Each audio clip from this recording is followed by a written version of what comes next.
मणिपुर देखिए, पहली बार हिंदुस्तान की हिस्ट्री में सिविल वॉर जैसा माहौल बना हुआ है।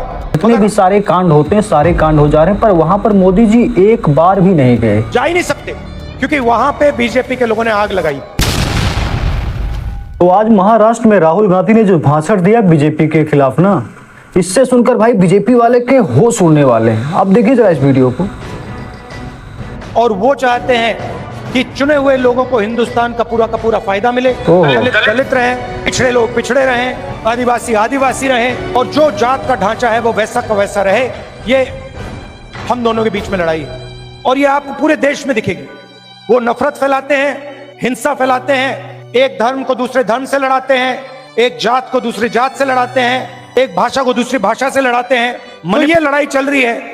भारत जोड़ो यात्रा में कन्याकुमारी से हम कश्मीर चले। लोग कहते हैं कि राहुल गांधी कन्याकुमारी से कश्मीर चला। नहीं, मैं अकेला नहीं चला था, लाखों लोग हमारे साथ कन्याकुमारी से कश्मीर चले थे।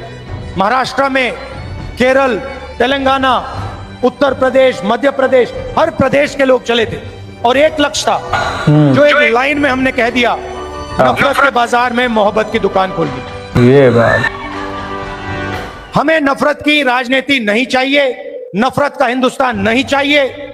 हमें मोहब्बत की राजनीति चाहिए, मोहब्बत का हिंदुस्तान चाहिए। हम भाईचारा देखना चाहते हैं, हम एक दूसरे की इज्जत करना चाहते हैं। तो बताओ, मतलब नफरत नहीं तो क्या है ये? अभी हमारे योगी जी कह रहे हैं बटोगे कटोगे, तो मतलब ये एक तो ये हो गया, दूसरा नेम प्लेट वाला आपको पता ही है। तो ये राहुल सही बोल रहे हैं इस टाइम पे। ये फर्क है। आप देखिए, देश के कोने कोने में ये लोग नफरत फैलाते हैं, और ये नई चीज नहीं है, ये सदियों से कर रहे हैं, और ये विचारधारा की लड़ाई भी पुरानी है। आज ये लड़ाई कांग्रेस पार्टी और बीजेपी के बीच में है। क्या? इससे पहले यही लड़ाई फूले जी ने लड़ी, यही लड़ाई शिवाजी महाराज ने लड़ी।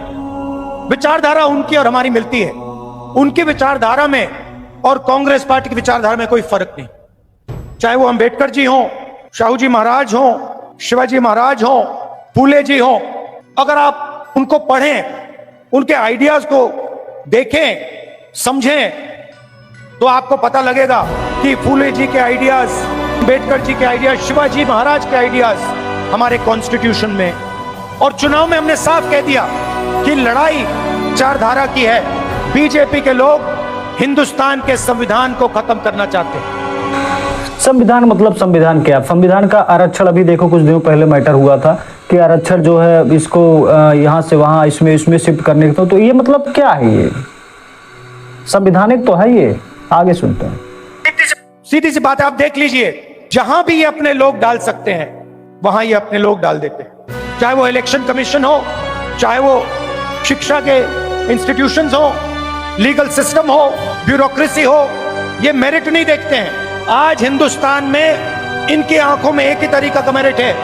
अगर आप आरएसएस के हो तो मेरिट है, अगर आरएसएस के नहीं हो तो आपके लिए इन संस्थाओं में कोई जगह नहीं।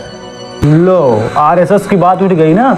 ये वही आरएसएस है जो पिछले कई सालों से कह रही कि हमें जाति जनगणना नहीं करवानी है, पर इस टाइम पे माहौल कुछ ऐसा बन गया कि अब इनको भी समझ में आना, हाँ ठीक है जाति जनगणना करवा लेते हैं, पर इस पे राजनीति नहीं होनी चाहिए।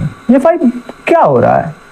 आप एक तो कह रहे थे कि नहीं होगा, फिर इसके बाद बदल रहे हैं। कुछ तो माहौल गड़बड़ हो रहा है। और हर रोज ये कॉन्स्टिट्यूशन पर आक्रमण करते रहते हैं, कोई ना कोई नया तरीका ये निकालते रहते हैं। हमने जाति जनगणना की बात की, हमने कहा कि देखिए, देश में पता लगाना है कि किसकी कितनी आबादी है और किसका कितना हक बनता है। मैंने कुछ गलत बोला? नहीं, सही बोला ना कि ये पता लगाना है, अलग अलग वर्ग के लोग हैं, ये कितने हैं, इनकी आबादी कितनी है, और इनका हक क्या है, और कौन सी संस्थाओं में इनके लोग हैं। एक प्रकार से हम स्नैपशॉट लेना चाहते हैं कि हिंदुस्तान में आज क्या हालात हैं। बीजेपी के लोग एकदम कहते हैं नहीं। हमने दबाव डाला, न्याय यात्रा की, और पहले ये सारे के सारे लोग कहते थे कि जाति जनगणना के हम खिलाफ हैं। आरएसएस के लोग कहते थे, बीजेपी के लोग कहते थे, इनके नेताओं के बयान हर रोज आते थे कि जाति जनगणना नहीं होना चाहिए। दबाव डाला, और कुछ दिन पहले कंफ्यूजन में आरएसएस कहती है कि हां जाति जनगणना जरूरी है। ये अगर आज कह रहे हो कि जाति जनगणना जरूरी है तो पिछले 6 महीने में आप क्या कह रहे थे? देखा, तो कहीं ना कहीं जाति जनगणना जो ये बीजेपी भी अब करवाना चाहती है। अब देखते हैं, बात ये है कि इस टाइम पे अगर बीजेपी करवाती है तो सारा जो श्रेय है इसका ये राहुल गांधी को चला जाएगा। अच्छा, आरएसएस ने जो कहा ये भी लगभग लोगों को पता है कि ये राहुल गांधी के वजह से ही आरएसएस भी इस टाइम पे मानने लगी। तो आगे देखते इसमें क्या होता है। नमस्कार, धन्यवाद।